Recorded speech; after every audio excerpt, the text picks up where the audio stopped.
Bonsoir à tous, on se retrouve après la défaite du Barça contre Leganés, une défaite inattendue. Et on commence tout de suite avec la première question qui a été posée non pas à Hansi Flick mais plutôt à son assistant Marcus Sorg lors de la conférence de presse d'après-match. On lui dit « Ça a été un match où le Barça a été incapable de gagner. Comment le vestiaire vit ces deux réalités, surtout après cette défaite contre le 18e de Liga ?» Marcus répond « La Liga est très difficile en ce moment, on a du mal dans les matchs. Aujourd'hui, pendant les 5-10 premières minutes, on n'était pas bien concentré et on a encaissé. Après cela, l'équipe a tout essayé pour marquer et on a créé beaucoup d'occasions, une vingtaine je pense, et c'est problématique. On doit en tirer des leçons, les joueurs doivent s'habituer à jouer tous les 3-4 jours et performer au mieux.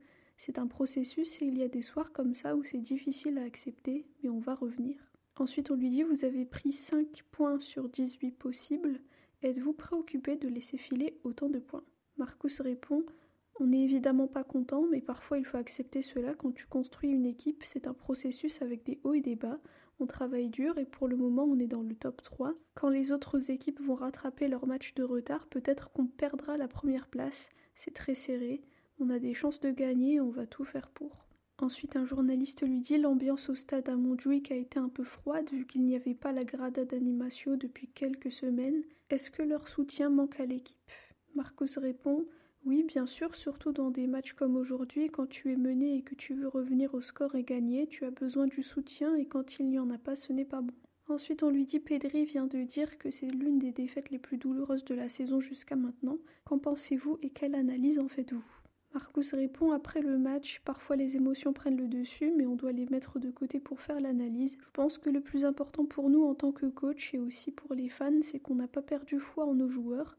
On doit croire en nos joueurs, leur faire confiance, les faire travailler, et comme ça je suis sûre que l'équipe peut mieux performer.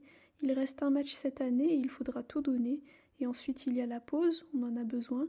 Ensuite le retour aux entraînements et on enchaîne les matchs. Il faudra des meilleurs résultats qu'aujourd'hui. » Ensuite, un journaliste lui dit « Il y a eu quelques rotations, pensez-vous que les joueurs sont fatigués ?» Marcus répond « Ces dernières semaines étaient difficiles, mais les données d'analyse étaient bonnes avant le match, donc on a pensé qu'on pouvait faire jouer plusieurs joueurs qui ont joué à Dortmund avec cette même énergie. » Ensuite, un journaliste lui dit « Après ces résultats, pensez-vous que le prochain match contre l'Atlético peut être déterminant pour le reste de la saison ?»